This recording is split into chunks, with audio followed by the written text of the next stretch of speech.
You're listening to the Creepcast on DownrightCreepy.com. Here's your creepy hosts.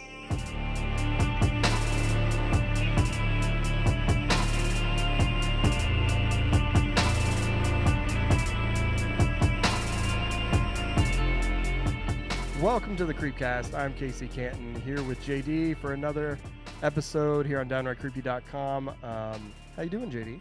Oh, man, I'm great. Let me tell you, it's been 11 years since we had our last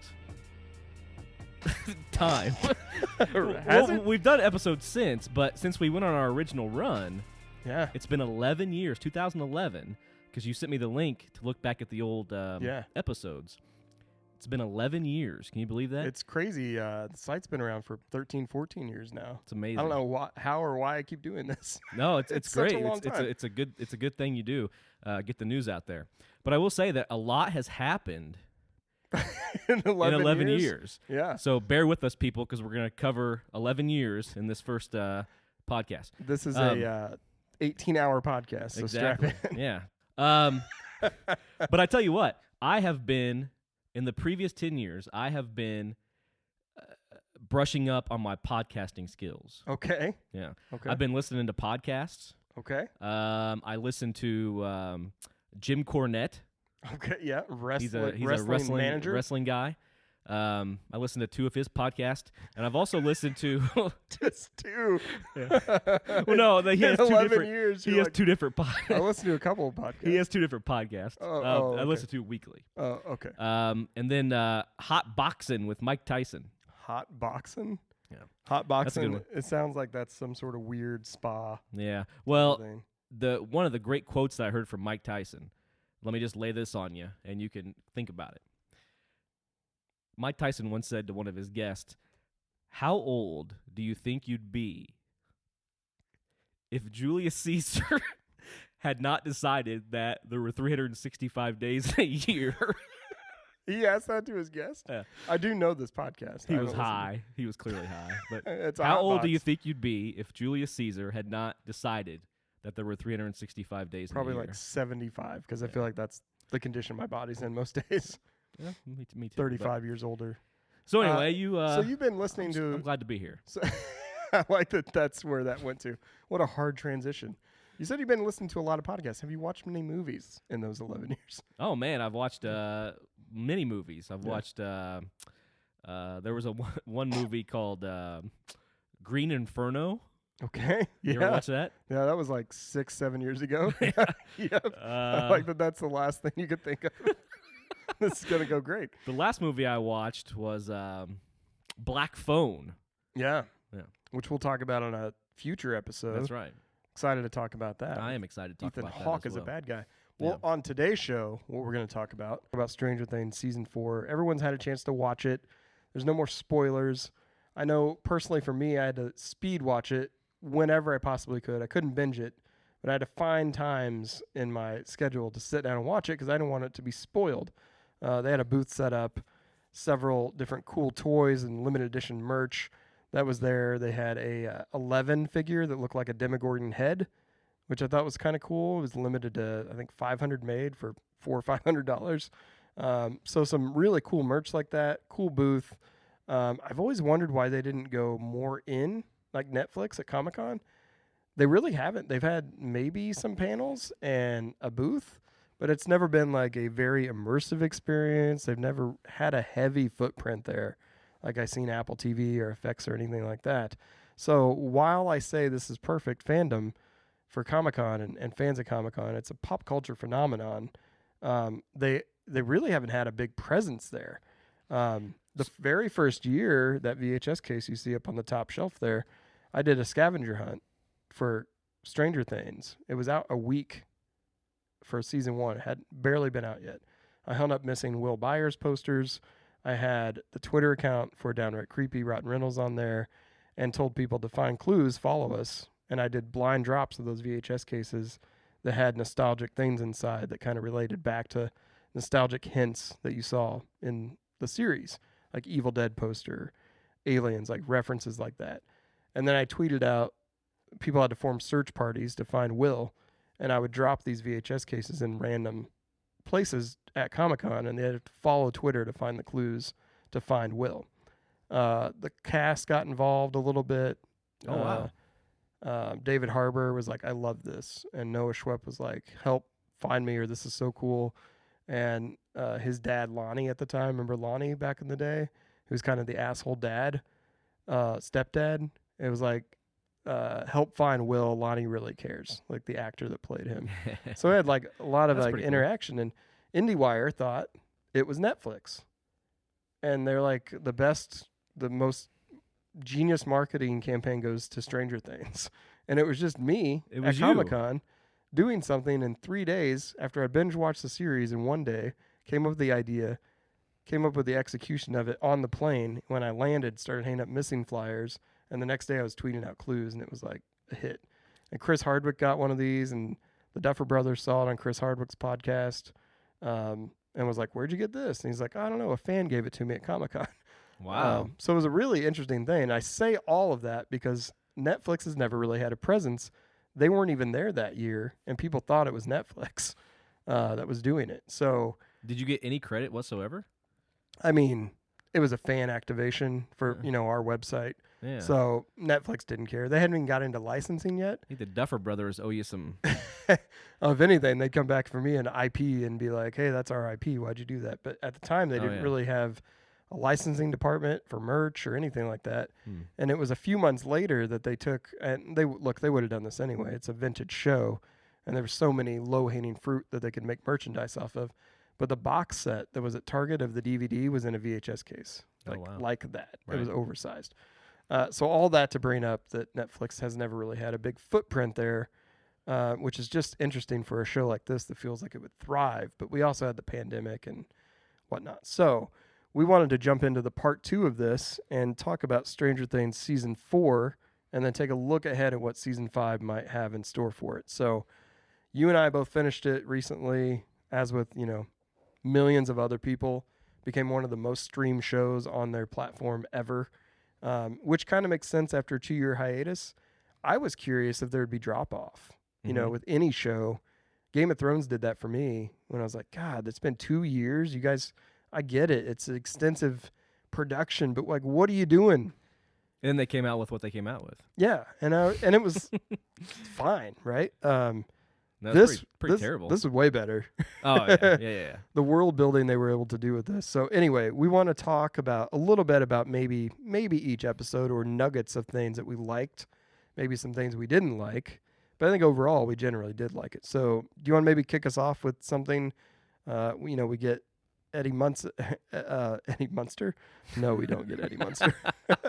We're not even getting Eddie Munster in the Munster movie coming up. Yeah, we'll talk about that on the next podcast. But Munson, we get the addition of him in the Hellfire Club, which is huge. I saw Hellfire Club T-shirts all over Comic-Con. Yes, and I tell you what an enduring storyline this becomes. But one of my favorite scenes, and I think this was in episode 1. If it's not, please correct me. One of my favorite scenes of the entire season was them in the cafeteria. Yeah, early on, where you kind of meet Eddie, and he's acting a fool and doing all kinds of weird things in the cafeteria, and then you could tell that he has some kind of caring for Mike, who, by the way, is just an awful character. Mike, oh my gosh. Mike and Dustin, the nerds. Yeah. And he cares for him, but at the same time, he's that tough leader that is going to kind of bully him a little bit. And there's a little bit of hazing involved. So but you establish that relationship pretty quickly. And that's one of my favorite scenes of the entire season. It's so simple, but really effective. Builds everything. Right. The whole foundation of a lot of the show is in that 10-minute scene. Absolutely. Something else just with the Hellfire Club, since that kicks things off, and that is the episode name for number 1, it really signifies the whole series as a whole has had a rise to D&D in pop culture. And this was, hearkening back to when the boys were playing it in season 1, and it kind of is a club meeting for them. It's not the Hellfire Club, but it kind of is leading up to this storyline and kind of club that they've got now. But we see it everywhere. Since Stranger Things Season 1 came out, and you had Demogorgon and the D&D, it's consistently had a rise in popular culture. Sure. Like people that would have never, thought about playing it or like, no, that's too geeky or nerdy, are interested in it and invested so much that they've got, a weekly meetup or maybe a monthly meetup. Yeah. I teach in a small school. Yeah. And we have a D&D club at the school. Oh, dude, that's awesome. Now, Especially I shouldn't say that's not through the school. Well, it doesn't matter, but though. kids It's that are Hellfire at the Club. school, and this was way before. This was like 2 years ago, right, when I found this out. Yeah. They get together every 2 weeks or a month or something Sure. and play D&D. It's They have a pretty campaign amazing. that they get. Yeah. It's interesting, too, for what it's worth. It doesn't matter where you live. Doesn't matter what class of, society you're in or anything like that, or, what your special interests are. There's a common thread of just like community, I think, that gets, and club, and just friends. We get together with all of our friends and go to the casino like Right. a couple times a year. It's the same type of thing. This just happens to be with D&D. And for what it's worth, you're in a rural area, which I feel like maybe for some reason in my head seems even more interesting. Yeah, that D&D would there'd be a D&D club. It's reaching It's everywhere. everywhere. Its tentacles are absolutely everywhere. Yeah. And I mean, D&D, casino, same thing. Risking your life. Both can ruin your life. This is coming out in spades because you also had before Stranger Things, Game of Thrones, and you got the Dungeons and Dragons movie that's coming out. So it's just everywhere. And I remember growing up, in this era that they're portraying in Stranger Things, my uncle playing D&D, and at the time it was looked at upon as like Satan and devil worshiping and because it was fantasy and it dealt with maybe the demon or devils or whatever the case may be, and always wanting to play it with my uncle. But I was like 5 or 6 and I didn't understand what they were doing, and I made my own out of cardboard and like glued some moss on it and like had a board I made and had plastic characters that I think he had the metal ones he painted, and ran him through a campaign and did something stupid like touch the cauldron. Oh, I'm alive again. And he was so annoyed by it when I was the dungeon master. Right. Because I didn't know what I was doing. So yeah, it's really cool to have seen this kind of influence out of a show. Yeah, and with a character like that's so endearing. Well, yeah, absolutely. We'll get into it more later, but the relationship between Dustin and Eddie just becomes one of the best things about the show. Yeah, So ever. Yeah, absolutely. In the show's history. Absolutely. Yeah. And one of the enduring friendships, in my opinion, in all TV that I've watched. I mean, it's up there. Yeah, it's fantastic. So we get the rise of the Hellfire Club. We get the nerds and popular kids, kind of a division. We see that early on too, between episode 1 and 2, between the jocks and the nerds, if you will, and the cross-pollination of that with Chrissy and Eddie. Right. And that's when things go awry. And again, really the pulse for the entire season is that scene, because it is good against evil in a sense, but in real life, not in D&D, but like with class societal issues, which is also just interesting because it's true. Right. Like it's something you can relate to in real life. Yeah. And you're almost pulling for the underdog. The underdog, even though he's a druggie and he's Right. selling drugs, you find yourself rooting for him to become friends with this girl because she's the cute, popular cheerleader or whatever. And then you got this nerd who clearly comes from a dysfunctional past and all this. So it's lives with his uncle. And it's a great way to endure the character to the audience. It's just absolutely amazing. Yeah, I hadn't really thought too much about the part where he's a druggie, and you're like really pulling for him. Yeah, I mean, he's not. If you were, but he's very level-headed. Yeah, it's very strange. He's not a kid that if you were in high school, you would probably want to hang around or be around, and you'd probably be a little scared of him because he's just comes from a bad home and he puts off that energy a little bit. Right, that he wants you to fear him. Right, a little bit, or to at least question. Yeah. Like the mystery of Munson. One of those kids that maybe he's scared to get close to anybody because of his past. So he puts off this aura of I'm a scary guy or I'm weird or whatever. It's also kind of funny because I've seen a meme go around where it was like, oh, I wish I knew an Eddie Munson. And they're like, you did. Oh, you yeah. did know an Eddie Munson. absolutely. Everybody did in high school. Right. I kind of teetered between both worlds. I had my foot in both of those pools, I feel like, because I came to a high school where nobody knew me from a different feeder school and came in kind of worried, upset, but I was kind of weird, trying to kind of get my voice, but then I kind of mingled with everybody. So I could relate to both sides of it in a sense, but definitely was rooting for Eddie throughout. Like you said, there's an Eddie Even when Lucas was on right. the dark side, if you will. There's an Eddie in every high school, and you just don't notice him. Yeah. You just don't take the time to notice him. Yep. You know. Or you don't want to. Right. One of the two. Right. And it comes to find out, you may reach out to that person, try and talk to him, try to get to know him. There's probably more in common there than you think, and who knows, you may end up in a D&D. Yeah, I remember we had a kid together. in my high school that was a lot like Eddie. Everybody did. And I reached out to him one time in lunch, and it turns out he's just a weird bastard. I mean, that happens. Yeah, let's be honest. They're not all Munsons. Like, they can't be, right? No. Like, just like all the jocks are not all murder killing. right. Like homophobes or whatever Right. they're. But still. Yeah, people are usually more complex than what, is on the surface and the sure classes that we put them in. But absolutely. So yeah, let's all this to get to Vecna's Curse, episode 2. Which let's just start with Vecna in general. What an awesome creature design. Oh that yeah, was. the creature design is absolutely amazing. And I thought that Vecna as a character and what you find out about him as the season goes on was one of the best things about this season. I think to have a good show, you have to have a good antagonist that has an interesting backstory, and they accomplished that pretty well in this season. Yeah, the way they go about introducing the character, very complex storyline of like flashbacks and present tense and how they build that world up. And then you still get a reveal that's shocking and kind of gave me goosebumps. Right. Like when you find out the actual origin story Yes. of where he comes from. Like, holy shit. I don't know if I saw that coming. I didn't until right before it. Then I was like, oh man. It was never hinted at so-and-so. so much that I would have been like, well, Yeah. it's coming. Right. I'm just like waiting for the card to flip.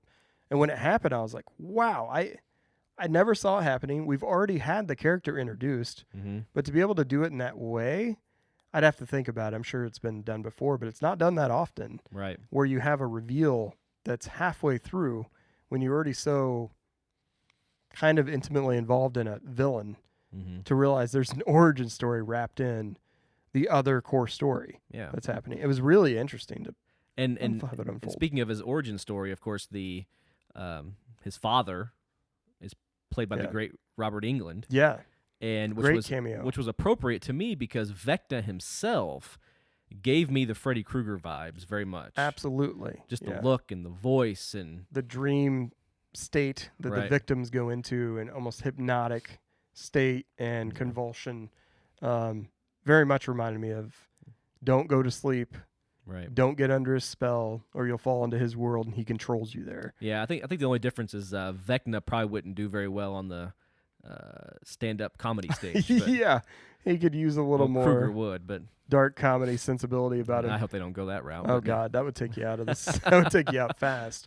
But yeah, man, Robert Englund's cameo. I knew it was coming because it was announced. I didn't know necessarily what that meant because it was announced early and you don't know what the stories are and that kind of thing. So I kind of knew it was coming at some point, but until you see him in the makeup and you hear how he got into that makeup with his eyes, and it was a really well done thing. It also gave me Silence of the Lamb vibes when they're walking in to talk to him, because you don't really know what's going to happen, and he's creepy, and the way it's set up behind the glass and prison and psychiatric type of thing. You got the two women coming in, the detectives, like Nancy Drew almost like. I did not know that was going to happen. I had no idea Robert you Englund was didn't in hear it. about that? Yeah. Not a clue. And then I got to look in, and I'm like looking for a second, and I'm thinking, who is this guy? He looks familiar. Well, yeah, because you don't necessarily know. I said to my wife, that's Freddy Krueger.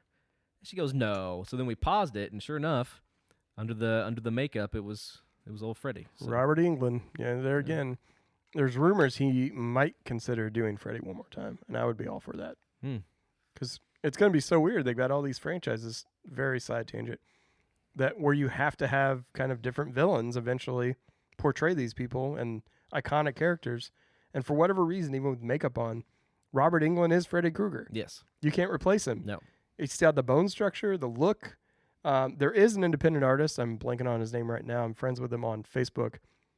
Very great, like prosthetics, mannerisms. He could play Freddy Krueger if they did it. Mm-hmm. Wouldn't be like Robert Englund, but it's as close as I think you could probably get, especially for like a fan that's just portraying it. Right. Fantastic. But Jackie Earl Haley is what we're thinking. Yeah, he wasn't bad. He was different, and I think that he was put in an impossible situation where anything he did I agree. that was different than Robert Englund was going to be looked down upon. But to be fair, I know it's a side tangent. To be fair, they could have done a way better job on his makeup to help him. Like the look of him wasn't probably. even great. Probably. Like that didn't help things right off the bat. As soon as he appears on screen, you're like, he looks like a more melted version. And somehow. he's a rather small guy. Yeah, I mean, a lot of actors are. Like Robert Englund, though, is not. I don't think he's big. I don't know. I think it'd be interesting to have Robert Englund come back for one more Nightmare on Elm Street, but it's going to be tough once he's gone. But yeah, a great cameo here. That happens much later. We kind of skipped around a little bit, but yeah, it ties into the Vecna storyline. Mm-hmm. Now we eventually get into the monster and the superhero, which is where we get kind of the reintroduction to Hopper is in Russia, and we start to get that storyline start to play out more, and we understand it more. This was the weakest part of the season for me, was the Russian storyline with Hopper, because it just felt like it dragged on forever. I am going to disagree with you. Wow. I think it's the second weakest. Okay. And I'll talk I can't about my wait to hear the weakest weakest later. link. But I didn't think it was great. I didn't mind it, though. I didn't mind it until the conclusion of this storyline. Really? Then but I do have a couple of things that I want to talk about at the end. Sure. That when you look back on this show, and especially with this storyline, you wonder, the Duffer Brothers, that's their names, right? The Duffer, Duffer Brothers. Yep. Obviously very good writers, Yeah. obviously, and inspired by Stephen King and all kinds of stuff. And they do a great job. But man, there are some things that they forgot. Okay. With this storyline in particular, or in general? There are some holes. Gaps and stuff. That I've been doing some research on. Okay. And I'd like to expose those. They've already been exposed on the internet. Let's hear them. I'd like to expose those at the end. Not right now. Okay, I'd like to expose them at the end, a little teaser. To wrap up and, there. And some of them have to do with that particular storyline. I will say Brett Gelman is fantastic and carries the entire Russian storyline. Who's Brett Gelman? Brett Gelman is Winona Ryder's buddy. Oh, yeah, he's what is his name? Good. Murray. Jesus Christ. Yeah. No, just Murray. Murray is fantastic. Brett Gelman does a fantastic job. I actually find between Gelman and Harbour and Ryder, Winona Ryder's the weakest link because it's just so generically, like her role is just so generic to me. It is since the earlier seasons. There's not a lot to work with there because flatline. She's always shocked about everything. Well, I think in the earlier, especially in season 1, she had a lot to work with because way different character. Was, I feel like. The mother of a missing boy. Yeah. So she, that's a role that you can really sink your teeth into.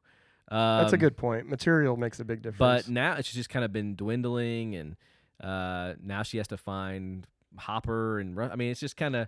She went from a very kind of coy homebody to now all of a sudden she's like a American agent almost, and it's kind of like it's just kind of weird. It's kind of off-putting almost. Yeah, and that's not Winona Ryder. I think of Beetlejuice, and I think Edward Scissorhands. Yeah, all these shy kind of coy characters, and I don't think this is her strength. I really don't. Yeah, and it's not a knock necessarily on her. I think you made a great point about material making a big difference in storyline because first couple seasons I loved her. And Hopper, I can believe a transition into this because he's always been on the edge of like didn't really care about a lot of things and kind of a tough-minded person at least. So I could see a transformation if he gets put in a scenario in a camp like he was, that he could bring out that type of personality. But yeah, you're right. She does become kind of an agent. And Brett Gelman's just like, Murray's just comedic relief all the time, and it works well for me, and I don't know why. It does for me most of the time. Yeah. Sometimes I feel it's forced, but most of the time I think it's pretty good. The black belt or purple belt thing was funny, but at the same time, like, what? Right.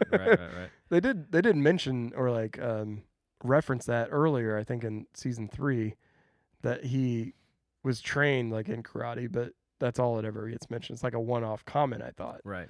And now it comes to like fruition. And then we have Enzo, who is the prison guard. Yeah.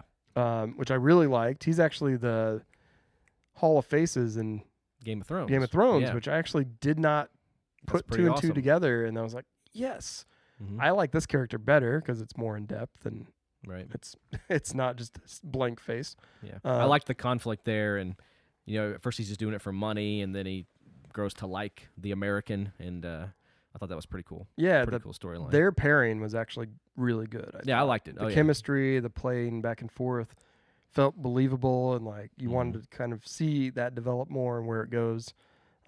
Whereas Murray and Joyce, I was just kind of like, eh. Yeah. Well, I was just glad to see, as far as Enzo is concerned, that not all the Russians were evil. Because so far all the Russians had been evil. Well, so to be fair, it was the military and like right. So it was nice to see a Russian that isn't evil. For once, no Drago or right. I mean, because especially with the situation right now, it'd be so easy to put them in all Russians are evil. Yeah, they're just being lied to. It's a stereotype, and here you have this guy who is more complex. I thought that was good. Yeah, good addition. Dumb American. Yeah. So yeah, that kind of introduction to monster and the superhero, where the Hopper Russian storyline really gets to shine. Unfortunately, that burns out for me pretty quickly. But episode 4 is called Dear Billy. I don't care about Billy. I never really have. Really? I thought that his maybe the first sacrifice with the mind flayer at what was that, the end of season 3? Is that how that worked? Yeah, I believe so. And then we get it kind of replay it again. Right. Kind of in flashbacks, and when she visits his grave and whatnot. I just initially kind of an interesting character, kind of weird and intriguing that the mom is drawn to him sexually when he's at the lifeguard of the pool. Right. Kind of makes you feel uneasy. Like, wait a minute, I thought this was like kids kind of fantasy show, and now I'm getting this, and I'm like, oh wait, everybody's growing up, and things are getting more mature themes and that type of thing. But I never really loved Billy in any way, like as a villain, as a protagonist. So I don't know, like the Dear Billy thing didn't hit for me as hard. I think that personally, I liked the relationship there between Billy and Max, and how he just always tormented her, and he was just an awful guy. Yeah, it went like beyond sibling rivalry though. Yeah, it was awful. And you're right, abusive. Right, and it was so odd for me. A couple things about Billy that were so odd. Number one, the mother was attracted to him, and a lot of the ladies seemed to be attracted to him. But the way his hair was and like his mustache. I mean, that was the era, though. But even in that time, was that attractive? Sure. Seriously? What are we doing here? He was oiled up, man. Yeah, he was oiled up. That's true. He was like I guess if you put oil on yourself. Wrestler. Yeah, that's true. And so he had like the deal there and mustache and the deal there. It just looked odd to me. Like it didn't look something that would Camaro, be appealing. His jean jacket. I mean, that was epitome. Well, that stuff, yeah. But like just the way he looked didn't. He had its attitude, man. I don't know. Were you aroused? I mean, I wasn't aroused. Well, no. But so I mean, again, I was like, I just didn't like Billy as a character per se. He was just like to me, he's like the Negan. Ah. of The Walking Dead. He Well, gets then wasn't it- introduced, and I'm like, I don't know if were I you care. impressed when Well, I liked it at he first. sacrificed himself? Kind I of. thought it was actually, to me, I thought that was kind of a reach The sacrifice, because because you're such he a didn't care about her that much. well, no, you didn't care about anybody, right? No. So to go from that, I mean, it takes a big event, but I guess a demonic creature chasing you and that's a pretty big event. Sure. So I don't know. Really? It was just always something that whenever the flashback of him comes, or like even in the I don't know if it's in Dear Billy or if it becomes in Nina or a later one. I think it's much later, where like the demon version of him inside Vecna's world right.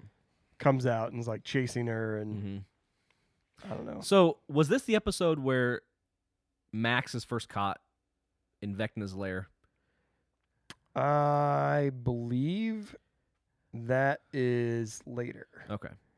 I'll save my comments then. I can't remember. I can't remember if Dear Billy's where she goes to the grave.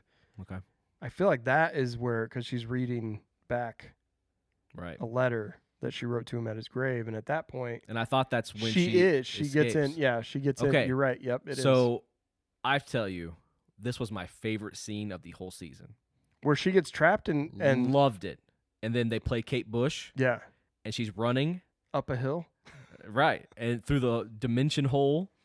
I thought that was awesome. What a great, great scene. And where things are collapsing Loved it. around her. Yes. But what Um, is so? It made Kate Bush $2.3 million. First of all, fantastic. Yeah. I mean, I did listen to it on Spotify a couple times. She after did that. a what a duo with Peter Gabriel. what was? Can you give us a little? Don't give up. Please don't give up. That sounds like Peter Gabriel should have made the 2.8 million if that was the message being conveyed. Yeah, well, yeah, true. That's in Will's headset next year. Don't give up, Will. But I love that song. Made a lot of the moves. Chromatics do a better version. But yeah, that was my favorite scene. Interesting. If you had, let me ask you this: if you were trapped by Vecna, and you had to play a song to free you, what would it be? Probably something from Papa Roach. No, I'm kidding. This is my last resort. Yeah. Oh my gosh! Suffocation, no breathing. No. Oh man, Let the bodies hit the floor. I like it. I like it. Some sad song from Aaron Lewis, I'd probably put some Bone acoustically. Thugs. Bone Thugs on the And I'm gonna miss everybody. exactly. That's what I would play. Bone Thugs. Twitter, tweet us if you had an escape song Vecna escape from Vecna. song. Let us know what it would be. Mine would probably be some Bone Thugs, Crossroads, Corn. Corn.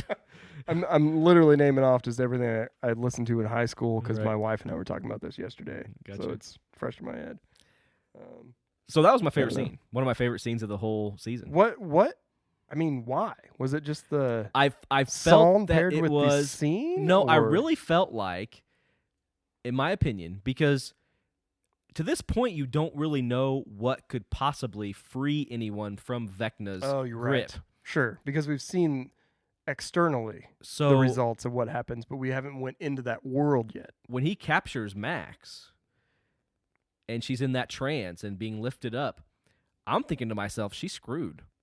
I did too. Here comes a big death. And then just, I like the song and it playing in the background of her running away. I just thought was just very well done. It was one of my favorite scenes. I will say I do like that mnemonic device of that as a force field like protector around them. Like the song aspect of it was interesting to me.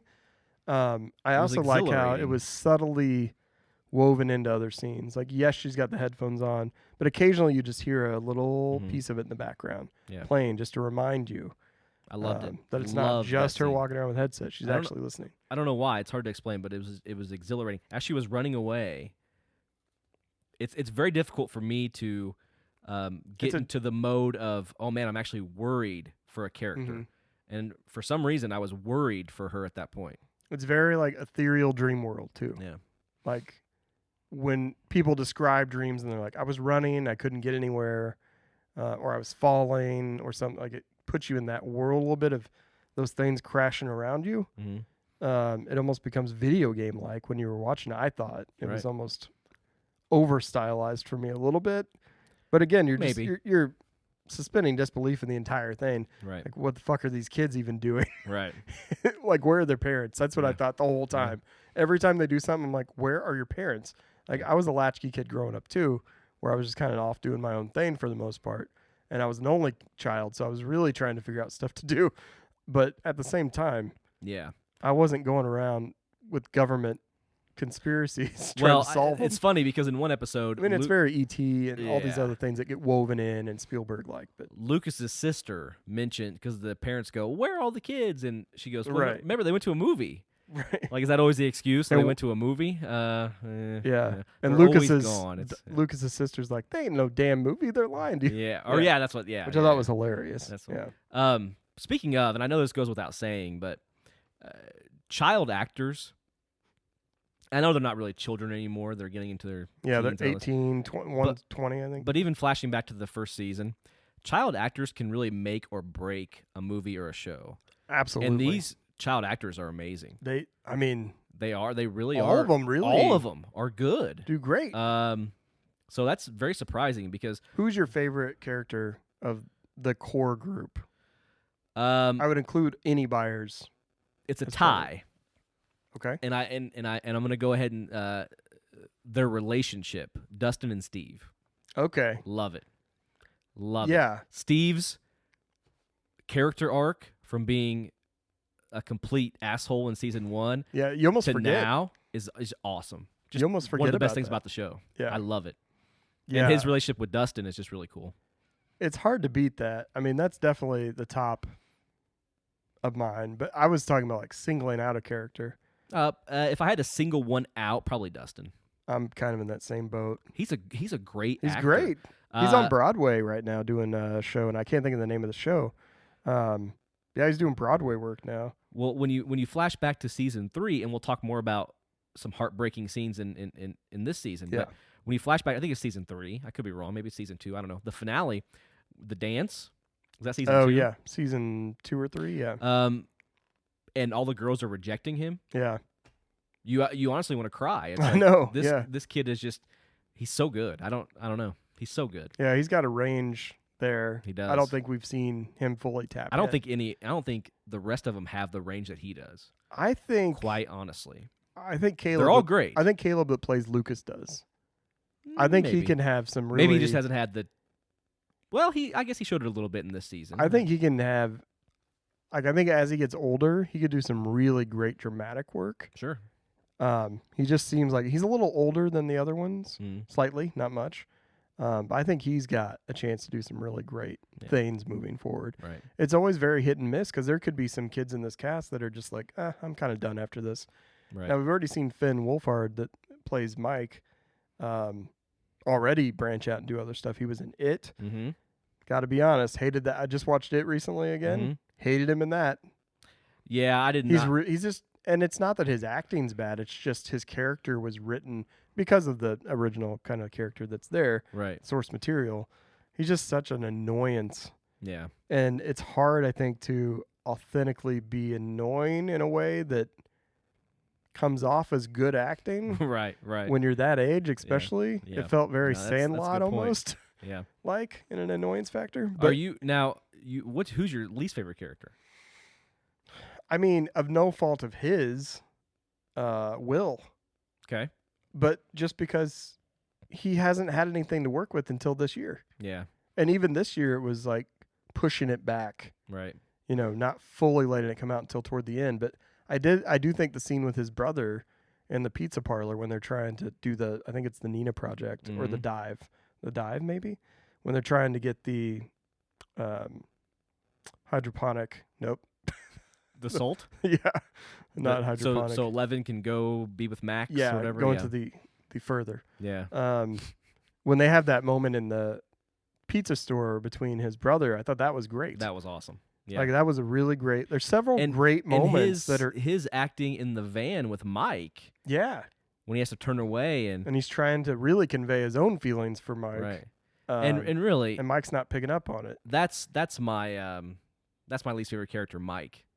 He sucks. Actually, and let me tell you why. I will say from a character standpoint, I kind of agree with you. He's just I a think jerk. from a storyline standpoint and what they've done with the character until now, Will's just been like non-existent almost. Like always, he disappeared, and he's kind of supposed to be the focal point of season 1, right? but he's not really because he's gone for a lot of it, Right. and not until the end or second half of season 4 do we get some like emotional depth out of him, and then you start to feel sorry for him, and like it's heartbreaking. And we'll get to it later, but season 5 might be big for him. So. Yeah, but you're kind of right. Like, but Mike, it's just a jerk. So, for example, if I'm in a van, I mean, he shows some compassion with my friend, times. Right? Yeah, yeah. And my friend turns away like this and has his hand over his mouth. And here's, for me, I'd be like, oh, he's sad. Something's going on there. Hey, man, what's? Well, Mike just like looks forward and is so obsessed with 11. Thanks. He's so single-minded. He doesn't see what's around him. Now, I'm not saying he has to profess his love for Will or anything. We don't need to do all that. But to be fair, come he's on. thinking about his girlfriend who's in a government holding facility, so his mind might be somewhere else. You know, teenage boys just there's more to life. You're right than girls. Pay attention to your, homosexual friend over here who's having some complications. Yeah, who's struggling with your friendship. Or your mom that wasn't his mom the one that was attracted to? No, Mike's mom. Oh yeah, Mike's mom was attracted to Billy. So, yeah, I don't know. Yeah. There's a lot going around there, Mike. Finn Wolfhard. I'm not a big fan of Finn Wolfhard. I met Finn. You did? How was he? Last Comic-Con before so I talked about the Stranger Things thing that I did, the little like scavenger hunt. Mm-hmm. I did one for it, and it was wildly even more successful than that. And I got to meet them at the party before they did Scare Diego, which is when they did the It kind of screening. It wasn't a screening, it was clips and whatnot. Anyway, they had the cast there. So I got to meet all the cast from the kids from the show, more child actors. And he saw the poster because in that one, I can't think of the character's name that Finn plays in It. I have no idea. Anyway, I had his photo on the missing posters for this one with a phone number you could call for the Deary Police Department. Okay. So he called it because he saw it out in the open. He's like, oh, I saw that earlier. And so he took a photo with the poster and held it up. Wow. He was nice. I mean, it was... What was he, like 10 at the time? Yeah, he's probably like... No, he's probably... Couldn't say much 14. Much bad about him. At most. But he's becoming a man now, so we can criticize him a little more. I mean, like I said, he was nice. It was a small interaction. Everyone was nice because it's, a press event. I'll talk about that some other time. But, I mean, you're right about Mike's character. But I say that Will's my least favorite only because we're just now getting something out of him in season 4. So we'll see how that goes. But jumping around a little bit, the Nina Project, the Dive, I think a super interesting part that was another kind of shocking moment is the massacre at Hawkins Lab. Sure. Which we start to see in season 8, or not season 8, episode 8. Well, I thought that was pretty amazing just because it was much more graphic than I think what we're used to with this show.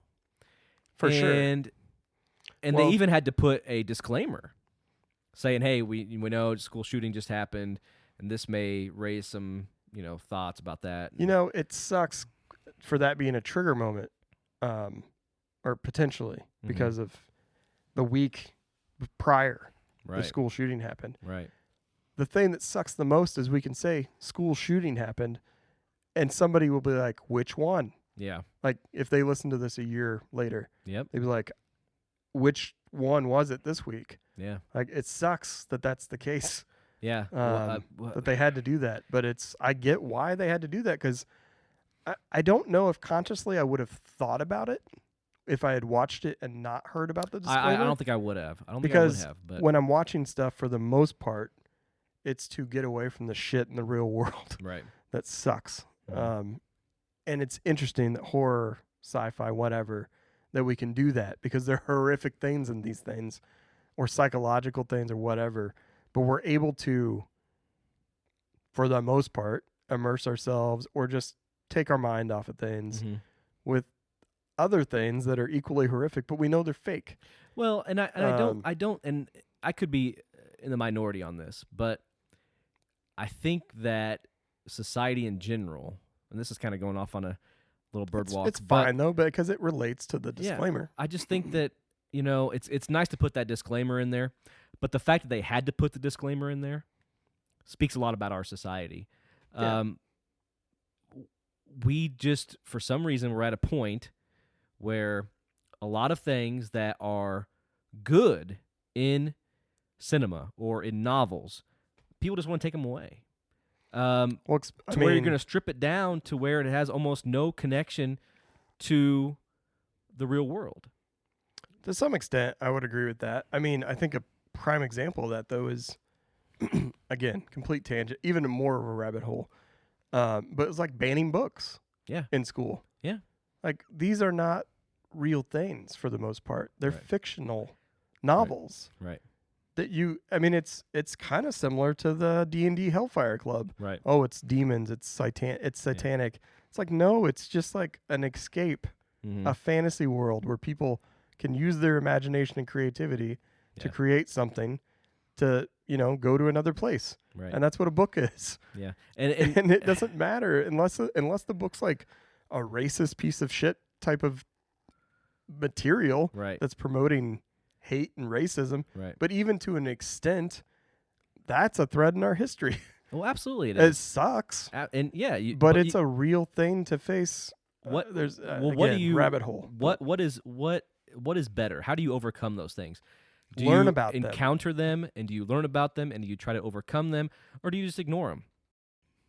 That's episode 7, the Massacre at Hawkins Lab. Yeah. So we haven't even gotten into what the episode is yet. We just got through the disclaimer and what happens. But they set it up to where it feels like 11 has went in and just killed everyone. Right. And they tease you with that, and that's a goosebump moment for me of like, I can't believe that happened. Yeah. And why did it happen? And they kind of set you up more because she's being bullied by the other Sure. kids, and so you're like, oh man, okay. Gives you more context into it, and it still baits you a little bit in that sense because you see it first, and then they play backwards a little bit. Like, oh, okay, she got bullied. That's why she did it. Then you realize the real reason, which is the sleeping giant in this whole thing, and the turn we get for Vecna, that the assistant is actually number 1 of the experiments. Right. Of course, 11 is 11. This is the original one that she thought either wasn't real or had went away based on what Papa was saying this whole time, which was a lie, and that the assistant actually has special powers that are unimaginable, apparently. So, and they thought they could form a super team. Yeah. One of the things that I think they did well in this episode, I hate when shows force feed you. Yeah. Like something happens and they go, oh, this is why this happened. And then you have to, it's like almost like at the end of a movie, the villain talks about the plot before he's about to kill the hero. Right. And this is what I was planning really all along. Describes it. Yeah. What I thought was awesome was when 11 says, you helped me, so I'll help you. And then she takes that chip out of his neck or whatever. Tries to pull. They never explain what that chip did. They never explain. Right? Well, the chip was. The chip is to control his powers, right? So he can't just go crazy. Yeah. But they never say that. I thought That's a that was good point. awesome. I know that's something small. Yeah, but that's a good they kind of point. let you have to figure it out. They never say, "Oh, this chip is because," you know what I mean? It's Yeah. kind of a controlling thing. Mm-hmm. So, but they tend to explain things quite a bit. So I thought that was nice for just to let the viewer. Turns out that was a bad decision. Yeah, very bad, very very bad decision. Yes, We'll come back to haunt them for the entire season, absolutely. and we'll ultimately end this series. Yeah, So yeah, that in general was a huge turning point, like a mixed bag of emotions of like, oh no, 11, what have you done, to, oh, you kind of got what you deserved in a sense, but you still feel bad about it, and then you realize the reveal of the supervillain origin story. So and she this is where she opens up the upside down, right? Yeah, and in the wall for the throws first time, and throws then him in it. the scene of him getting obliterated in like this fourth dimension was pretty cool to watch. Yeah. Well, and him melt and kind of turn into Vecna a little bit. There was a theory that that I saw on the internet that 11 had created the upside down, but that's not what I got out of it. I got that it was there, but No, she she just opened up up a gate. Yeah, Right. essentially like a portal into another universe Right. or like dimension is how I understood Yeah, it. me too. She didn't create anything Right. because they even kind of show that it's a world Yeah. it's within already it. a There's world other there. stuff Right. within it. And of course, this is when it's revealed that even though Dustin had a theory earlier in the season that the Mind Flayer was controlling Vecna, it turns Yeah. out that Vecna is actually controlling the Mind Flayer. Yep. And he's the one that is He's kind the of heartbeat. orchestrating everything. Yeah. He's the He's heartbeat. using the Mind Flayer to be able to control all the other creatures. Because it's don't step on anything in the upside down, or you Right. might awaken Vecna. So that was essentially, cool. That which was is cool. interesting though, because where's he been the whole time? True. Vecna's been there theoretically since the beginning, Right. but hasn't shown his face in any way. Yeah. So that's Kinda strange odd. to me. She He's had to like- go back in time and like memories Yeah. and access the fact that she did that. She couldn't remember. So I think that's There's a theory going around that on the internet that if you go back to season 1, when Will was abducted, have you seen this thing? I don't. Well, continue maybe. Well, it's clearly a Demogorgon, I thought, that abducted him. Yeah. But it was just like kind of like a shadow, and people are saying that it was actually Vecna that had abducted him. Oh, okay. It doesn't look that way to me, but I mean that's Yeah. something they could go back and do. Yeah, in the barn or whatever Yeah. shed. So. I'll have to go back and now I'm interested to go back and look at that. But all right, let's get into Papa, Papa. because that's another character where you kind of ping pong back and forth. I feel like at least of like Mhm. this guy sucks, or like oh maybe he does care for 11, or like Mhm. this guy sucks again. Yeah. Even up until his death, Yeah. you feel that way. Like Mhm. you can't really pinpoint his real intentions or like Yeah. He's his pretty love complex. for 11, which I actually really like. And Yeah. Matthew Modine Oh yeah. does a fantastic job He's a great actor. in that role. Mhm. Just great because he's caring and kind of warm, but also like you can't trust him. Mhm. I don't know. He just I does don't fantastic. like him very much. As a character. As a character, when I say that, I'm not saying that's not a good character. Yeah, I yeah. think the actor is great and everything, but I just don't. In the storylines. Yeah, I don't really care for him. Hmm. He never gives me that feeling of, oh, okay, this is a guy that I could potentially like. He's just never been on my radar for that for some reason. I don't know why. Well, he's definitely more like 80% I don't trust you, Mm-hmm. 20% like maybe there's some heartfelt things there. Well, again, here's another plot hole Okay. that I'd like to discuss at the end Yes. as it pertains to Dr. Brenner. Okay. But I'll discuss it You at want to the wait for it? Yeah, I'll discuss it at the Okay. end. Yeah. Okay. But yeah, the scene where Papa is essentially holding her against her will, Mhm. but she can leave whenever she wants, and then stabs her in the neck. More than once it happens too. Right. Which I'm like, come on, what are we doing here? Right. Um, Well, the whole dive thing yeah, is kind of drawn out a little bit. It kind of gets it a little is boring. Yeah, That part was probably one of my least favorite parts of this season until they get the to whole the Russian action. scenes. Until they get to the action, because it's just like, okay, she's walking around in the dark, and then she's walking around, and then the assistant's like, "How are you?" or whatever, like 20 times in a row, Yeah. and it's like, oh my gosh. But, There was the part of this that was kind of, and again, suspend your disbelief. It's a ridiculous thing when you start thinking about the series, but when she's trying to escape and like get out of there, and Surfer Boy Pizza rolls up at a government facility yeah, that they found from Dustin's love in Utah right. and found the coordinates. Like all that's so absurd, and then they roll up and they get away from the government and the surf with guns and helicopters. Yeah, But they get away, but Papa doesn't. yeah, And I get that 11 has her powers back and she alters the shot from the helicopter, but it is a little absurd. oh sure, More than absolutely, absurd. Yeah. But still, yeah, I don't know. It was a little bit of a gut wrenching scene because there's a main character that's been there from the beginning, like him or not, that's laying in the desert with his dying breath, gasping as they're pulling away. And there's still something about that it's a character that's been around for so long and it's ingrained in the series that's gone. And I loved way. the touch of 11. Please tell me you understand, Yeah, and then she wouldn't say it. it's a great line. And then Yep, for I her to don't- yeah. stone face and Yep. in a moment where he's dying, Mm-hmm. to almost like twist the knife in. So he never and got that say, piece of Yeah. knowing that she understood. Yeah, that's a great point that I'd forgotten about. Yeah. While we're talking about Pizza Boy, Argyle, played by Eduardo Franco, great addition to the cast. You think so? Oh, no. Are we going to disagree on I this? thought it was awful. Oh, really? Yeah, I'm not. I don't like the stereotypical weed head character, and I feel like this was such a stereotype. Such a stereotype. Yes. Yeah, man, cool, dude. Pizza. Get your pizza here. I'm gonna smoke a weed there. He's a and all Teenage Mutant Ninja Turtle. Give me a break. I don't know. Give me a break. There was no complexity there at all. He was just a weed head. No, and even in the most strenuous circumstances where they have demons chasing them or the government shooting at them, you got this guy that's just out. But he freaked out during the shootout. Huh? He freaked out during the government shootout when they're trying to get away in the van. He's like, "Oh no!" Oh no! I'm just saying he acknowledged that shit's getting real and yeah. I don't know what's going on. I wasn't a big fan of Argyle. He's a fan favorite. It's just too much. It's too much. Surfer Boy Pizza. Did you know you can buy that in stores?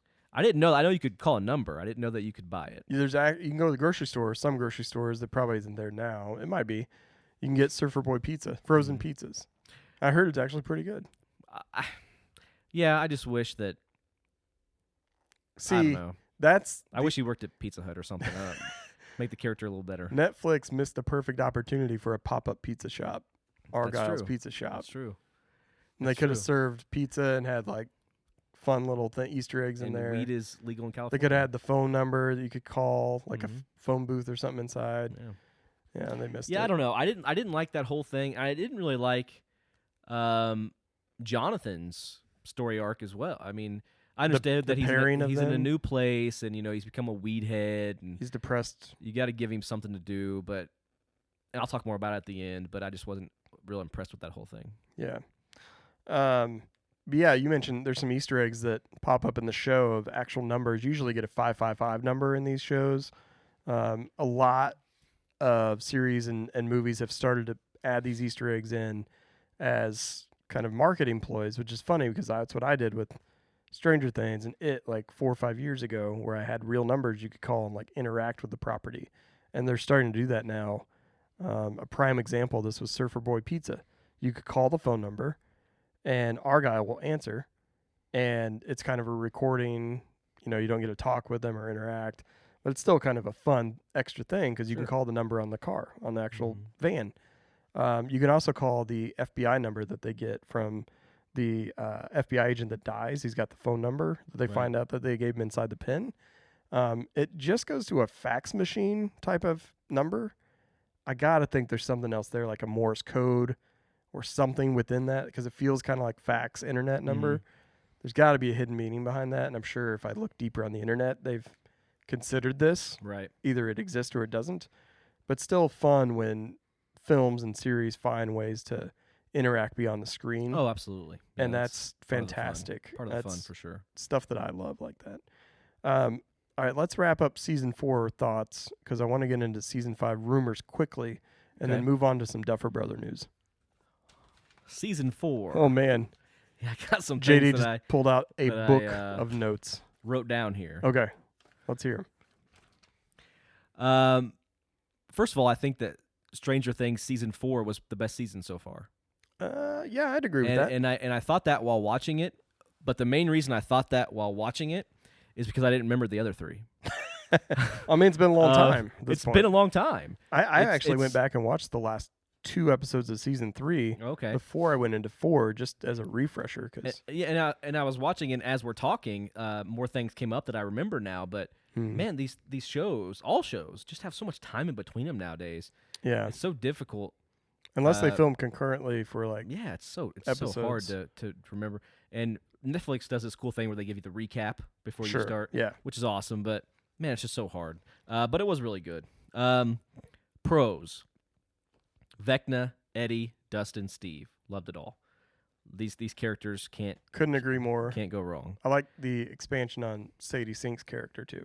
Yeah, Max did a good job as well. Max. Absolutely. Cons: Mike, Will, Jonathan, Weedman, and 11 trying to find her powers. We kind of talked about that. You didn't like 11 trying to find her powers? No, when she was it just too long? Was she in the dive? Yeah, sure. It drug out. Yeah. Like I said, Vecna kept repeating the same thing over and over, and it was like a weird mental maze, which is fine for like an episode. But then it goes like 2 episodes, and it's like, oh, okay. I think there's a delicate balance between how much do we need to set up right and kind of immerse you in the storyline yeah. versus like, well, that happened too fast. Yeah. Like, it's a balancing act for sure. They took their time with this, and I appreciate that, but it just, man, it kind of drug on a little bit.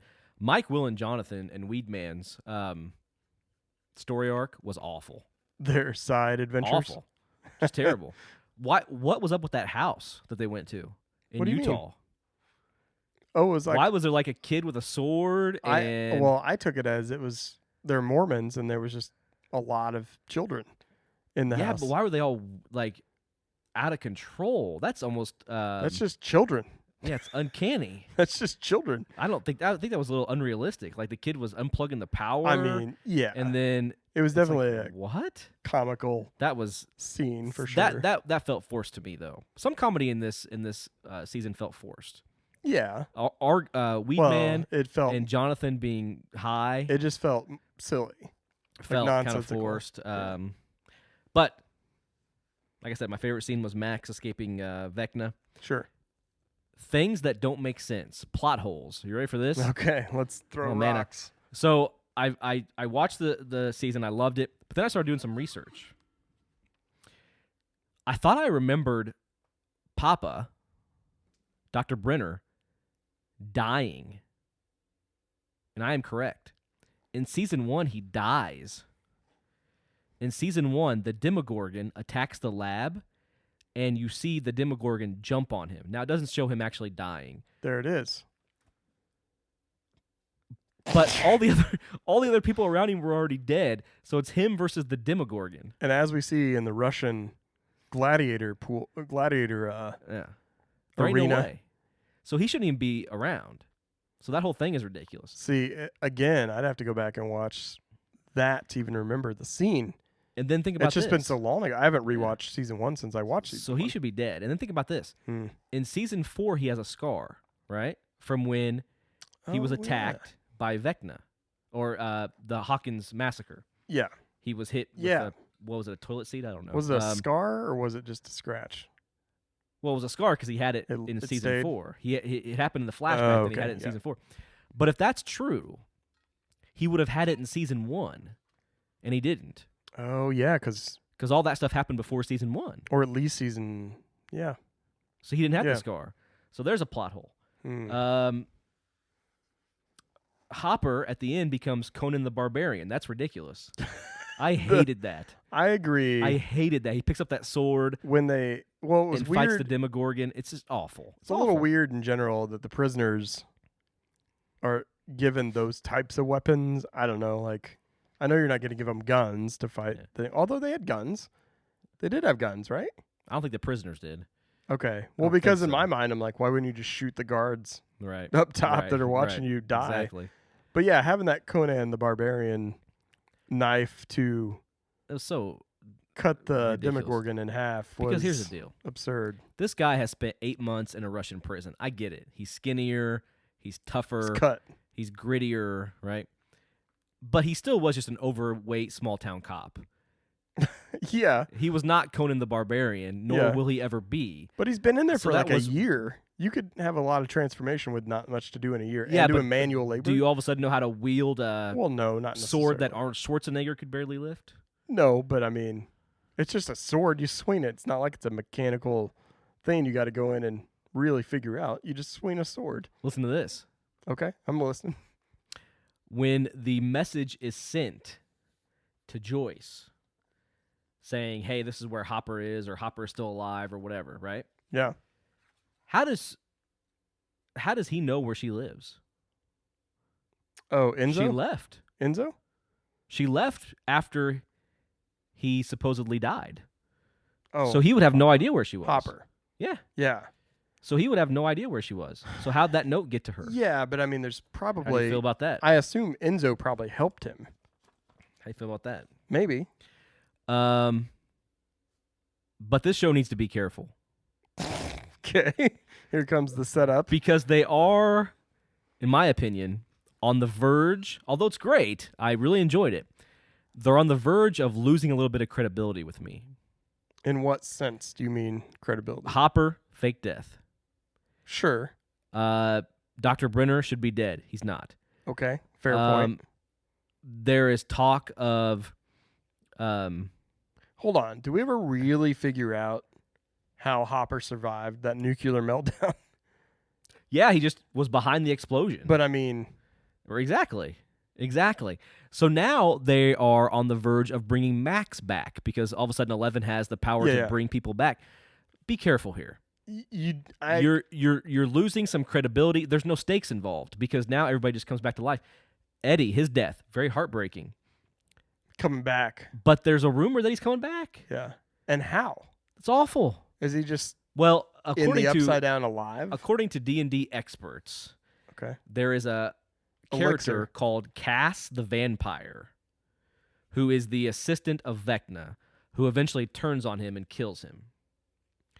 And they're thinking that spoiler alert, Eddie will be that guy. Oh, and that he'll be transformed into this evil being, and then because he got bit by all the bats. They will Oh, wow, that's a big spoiler. And I mean that's fine. that's all fine and dandy, but be careful. But be careful because 11 bringing people nobody back, dies. 11 bringing people back from the dead. 100% agree with you. Having Eddie come back as the vampire though and kill Vecna is pretty fucking great. If that's the case, I wouldn't mind. That's a great turn because it's D&D lore. But left out of all the other, but absent of all the other stuff, absent of Hopper escaping, absent of Max not. I mean, come on, we can only have so many fake deaths. I 100% agree with you on that. I had a thought, which is kind of funny because it was right before you brought up the vampire thing. I was like, how do you end something like this? We talked about it on The Walking Dead previously. Like, how do you end a series and not have it feel bad and like underwhelming? One of the whole things like Elon Musk's simulation, someone's been playing a D&D game with these characters almost the whole time. Oh my gosh. You pull out and it's like all them at the table, but as different people. Oh man. Around a table, and they're like, that'd be awful. And then Eddie, the vampire, you think cast a spell. You think that'll happen? No. Dexter just recently came back. Yep, for like a limited. Yeah. Yeah. And they tried to redo a horrible finale, and it was better, but still not great. Man, it's going to be tough. It is going to be tough. It's going to be tough. It's hard to stick the landing on these things, and there's a little part of me that how it ended with death and destruction. We didn't even get into like the piggyback and that gut-wrenching scene between Dustin and Eddie, and how all that was just like you said. You cried, during that. I did. I actually did cry. I cried during that, and I cried when Dustin was telling his uncle. Yeah, that was the story, which still makes no sense because wouldn't the uncle be like, "Well, where's the body?" You would think like you just died in an earthquake. I did think that there was going to be more of a reaction, but I think at that point you got to think about like uncle who's probably broken down at that point. He keeps having to replace these posters because everyone thinks his nephew is a monster and like Satan and a murderer.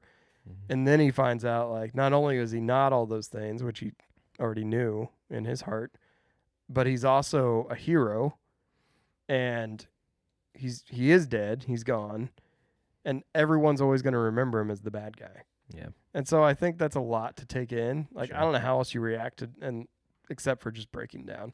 Now, I mean, I would have more questions about what does that mean and where is he. But yeah, I think that you're just so grief-stricken at that point. Those are fantastic scenes, though, between absolutely Eddie and Dustin, and then the uncle at the end, and again Dustin really shining. Dustin really shining in that moment as an actor. And just a few more things. Steve, at the end when they go into the shelter thing to volunteer, and he's watching Robin. Yeah, interact with her love interest. Talk. Yeah, and he's like happy for her and stuff. That was really cool. Yeah, I love the Steve character. That finally paid off. And then, did you hear the news of who the Duffer Brothers based Eddie on? No. Eddie, the character, is based on apparently Damien Eccles. Damien Eccles was the kid that was accused of the West Memphis 3 murders Really? in Arkansas. Okay. I think it's Arkansas. Yeah. West Memphis, Arkansas. That makes a ton of sense. Just in terms of like, oh, you're satanic false and you're sense this and of you're that. Yeah, so interesting. that's pretty interesting. Yeah. Yeah, I had no idea.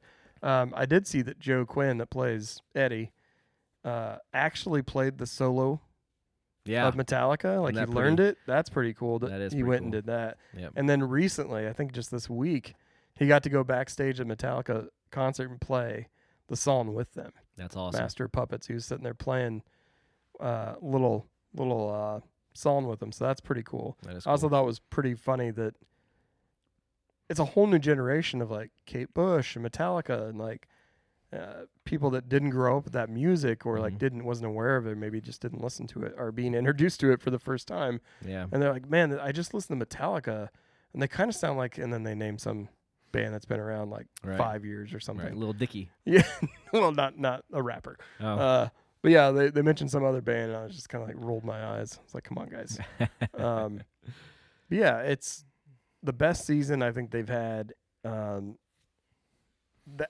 think they had new characters that really made a huge impact. Like, it's interesting that you're in the second to last season and you introduce a character that arguably steals the season. Absolutely. That's not a part of the core group. Yeah. That also leaves that season. I just hope that they don't give in to the temptation of bringing him back simply because he was so beloved.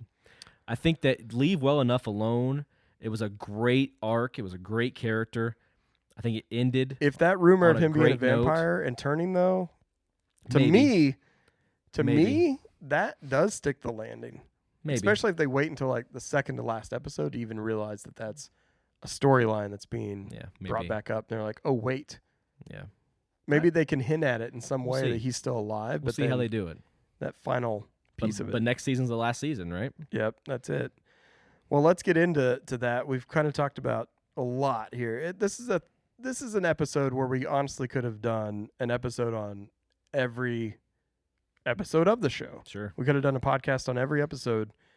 So it's kind of hard to contain within, 60 to 70 minutes, but we're trying our best here. And to give our pros and cons, what we liked. But now let's talk about what season 5 might have in store for us. So the Duffer Brothers are starting to write the new season 5, right now in August. But that's great news. However, that also means they probably won't start producing it and filming it until sometime in 2023, probably like spring or summer, if I had to guess, which likely means we won't have the season finale here, season 5, until 2024. Right. That's the projection. That sucks. Yeah. I get it. I understand you want to take time to write it and get it right and that they're doing other stuff now. But, man, these 1 to 2 year hiatuses are just brutal. It's tough, man. I get a year because you got, fall to fall. You've got that type of thing. But it's tough. And 2 years. And like you said, like we mentioned, when you finally get the show, you got to go back and watch other stuff. It's easier, I think, with Netflix simply because you can binge watch. Sure. Yeah, it's there. But when you're on like AMC or something and you wait 2 years to come out with a next season, man, it's so tough or to HBO just even remember. You're trying to catch up, even though you've seen them all. You're trying to catch up in your mind. What's going on? Well, we mentioned it on the other part 1 of this, that there's so much content already. Yeah. To have to go back and watch 2 episodes, because the recaps are fine, but like I really want full context, because there's stuff you're talking about. I've watched every episode of this series. I haven't watched every episode of the series twice, or recently. Mm-hmm. So there's things you bring up, and I'm like, I don't remember, because that was 5 years ago at this point. I don't remember things from season 3. Like I had to, like I said, go back and rewatch 2 episodes of that just for some context going into season 4. And with so much to watch, I don't have time for that. Yeah, you just don't. So you really got to kind of pick and choose, I think, what you're going after. But the storyline for season 5 reportedly will primarily focus on Will Byers, take place entirely in Hawkins, which feels pretty fitting because we started out with Will. This whole thing started with Will in Hawkins, and now, presumably, we're going to echo season 1 and ended in Hawkins with Will. And Will feels the little itch on the back Yeah. of his neck or something at the end of season 4 that kind of foreshadows that he's Yeah. going to be a big character in season 5 probably. And so, yeah, we've mentioned kind of some interesting cameos before and like some fan favorite characters, and I'm really curious to see how they handle them moving into season 5, because reportedly there's not going to be any more expansion of the character base, which That's is good. That is good. Millie Bobby Brown, somewhat famously recently, criticized the Duffer Brothers for being kind of softies and not killing off enough people Right. because they've added so many new characters. Yeah. She can say that though because she knows she's not going anywhere until at least the finale, right? If She's going to goes keep anywhere. collecting those paychecks. Yeah, it's kind of funny. You know. But so yeah, it's interesting to hear that they're not going to try and expand upon that character base anymore. But we'll see where it goes. By the way, is she overrated? I think she is. Millie? Yeah. I don't think she does the character of 11, I don't think she does a great job. Well, I think she's one of the weaker actors in Really? the series. Yeah. I'll say do. this. I do. She's Maybe it's the material. I don't know, but Yeah, well, I mean, I think it's the character, because the character is kind of this blank slate, kind of confused little girl that also has supernatural powers. Like, it's a weird character, because, you know, in season 3, she almost feels mechanical. Like, she can't quite grasp certain things, and she hasn't learned, because she hasn't had proper education. So she never, I think, socially developed correctly, and she's kind of got some disorders in that sense. So I think it stunts her character a little bit. right. So you're not getting like full range of acting per se. Yeah. You're getting a little more stunted character that's reserved, and we see glimpses. I will say it's a little weird because you get that, but then you get some scenes where she seems advanced. Yes. So I will say that's weird, but I think that's That's- just the writing and material Yeah. more it's very than odd. more than how she's portraying it. Yeah. per I've never se. seen her in anything else, so I don't really know. but- Yeah, she's in like Godzilla, and she's going to be in a few other things. But I'll be curious to see Life After Stranger Things, Yeah. and as she gets into older roles, Right. where that takes her. But some quick news, and we're going to wrap up this part 2 episode on. Let's talk about the Duffer Brothers and their Upside Down studio announcement. So, what is Life After Stranger Things? We're getting a little bit more of a snapshot of what that means. It's obviously done record numbers for Netflix this season. I'm sure it will continue to do that. Netflix has done a great job marketing it in every way you can think of, merchandising, just pop culture. It's weird that it's become a pop culture phenomenon. Everyone watches it or knows about it, even if they don't. But now we're going to see them move on to some things like It's a Talisman. It's a great book. It's a Talisman. Peter Straub, Stephen King, great book. The sequel is Black House, and that's another great book. The reason I brought that up is because we see Lucas reading it Mm-hmm. in the final episode I think to Max, right? to Max at her bedside. I was like, wow, what an incredible Easter egg. Because when did they film that? Right. When did they know they were going to be doing this Stephen King project Mm-hmm. and be able to have the foresight to put that in there? Or was it just a coincidence Right. that they're like, well, we want to just put this in as a tribute or a nod of the hat to this story.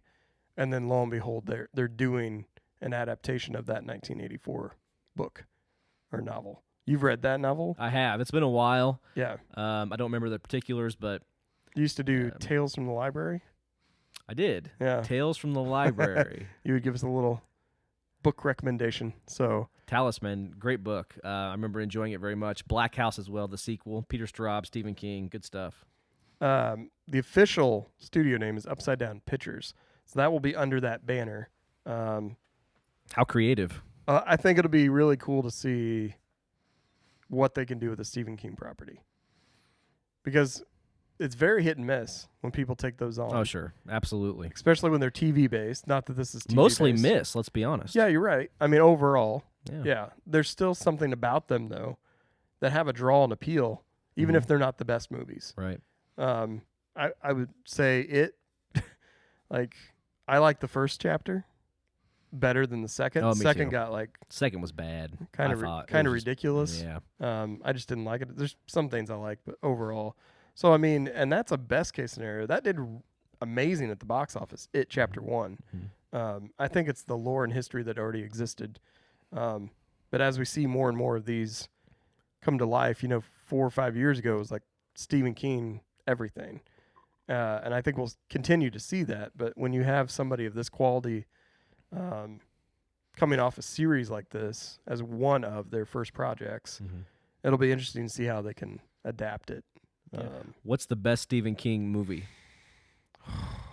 It's got to be The Shawshank Redemption, right? Yeah, that's pretty tough to That or beat. The Green Mile. I mean, it's got to be one of those because I feel like more often than not, whenever you ask someone what their favorite movie is, it's like those movies or The Godfather or, you know, it's always in the discussion of.